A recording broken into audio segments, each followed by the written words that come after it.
இன்னைக்கிலிருந்து வரப்போகிற 10 நாட்கள் வேதாகமத்திலிருந்து அழகான பாடங்கள் கற்றுக்கொள்ள போகிறோம்.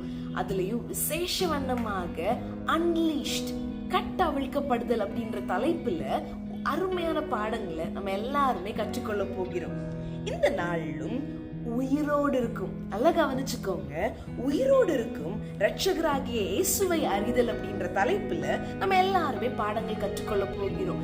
ஏன் அந்த உயிரோடு இருக்கும் அப்படின்ற வார்த்தையை நான் அவ்வளோ ஸ்ட்ரெஸ் பண்ணேன் அப்படின்னா, இன்னைக்கு நம்ம எல்லாருடைய நம்பிக்கை மரித்த இயேசுவின் மேல கிடையாது, மரித்து உயிரோடு எழுந்த அந்த இயேசுவின் மேல் நம்ம எல்லாருடைய நம்பிக்கை இருப்பதுனால, அந்த இயேசுவின் மேல நம்ம எல்லாரும் என்ன பண்ணிருக்கிறோம், நம்பிக்கை வைத்திருக்கிறதுனால, அவரையே நம்மளுடைய சொந்த ரட்சகராக நம்ம வைத்திருக்கிறதுனால அந்த உயிரோடு இருக்கும் அப்படின்ற வார்த்தையை நான் என்ன பண்ணேன் அப்படின்னா ஸ்ட்ரெஸ் பண்ணேன். சரியா? இப்போ வேதாகமத்துல நம்ம பார்க்கும் பொழுது இயேசு கிறிஸ்து உயிர் தெழுந்ததுக்கு அப்புறம் அவர் காணாம போனாரா? கிடையவே கிடையாது.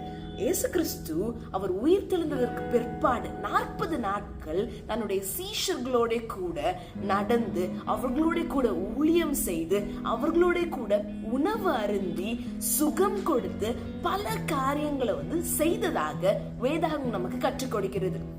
சீஷர்கள் மனம் தோய்ந்து போய் பலனற்று இருக்கக்கூடிய சூழ்நிலையில கிறிஸ்து என்ன பண்றாங்க, அவங்களுக்கு தேவையான பலத்தை அருளியதை வேதாகமம் நமக்கு சாட்சி பகிர்றதை நம்ம பார்க்க முடியும். இது மட்டும் கிடையாது, இந்த எந்த சீஷர்கள் பயந்து ஓடி போனாங்களோ அந்த சீஷர்கள் உலகத்தை கலக்குகிறவர்களாக சுற்றி திரிவதற்கு இயேசு கிறிஸ்துவினுடைய இந்த ஒரு உயிரோடு இருக்கக்கூடிய அந்த அனுபவம் அவங்களுக்கு உதவியாக இருந்துச்சு. அம்மையார் இதை பற்றி எழுதும் போது சொல்றாங்க, ஒவ்வொரு சீஷர்களுடைய தனிப்பட்ட அனுபவத்துல நான் விசுவாசிக்கிறவர் இன்னார் என்ன அறிவேன் அப்படின்ற அந்த வார்த்தை எல்லாருக்குமே தனிப்பட்ட விதத்துல அவர்கள் அறிந்ததாகவும் இருந்துச்சா. அப்போ இன்னைக்கு யோசிச்சு பாருங்களேன், இன்னைக்கு என்னுடைய வாழ்க்கை உயிரோடு இருக்கிற இயேசு கிறிஸ்துவை அறிந்த வாழ்க்கையாக இருக்கிறதா?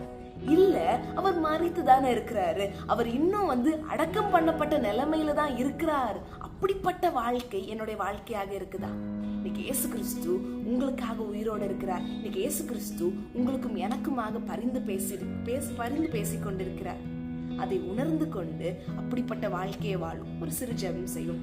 இயேசுப்பா, நீங்க உயிரோடு இருக்கிறீங்க அப்படின்றது நாங்கள் அறிந்திருக்கிறோம்.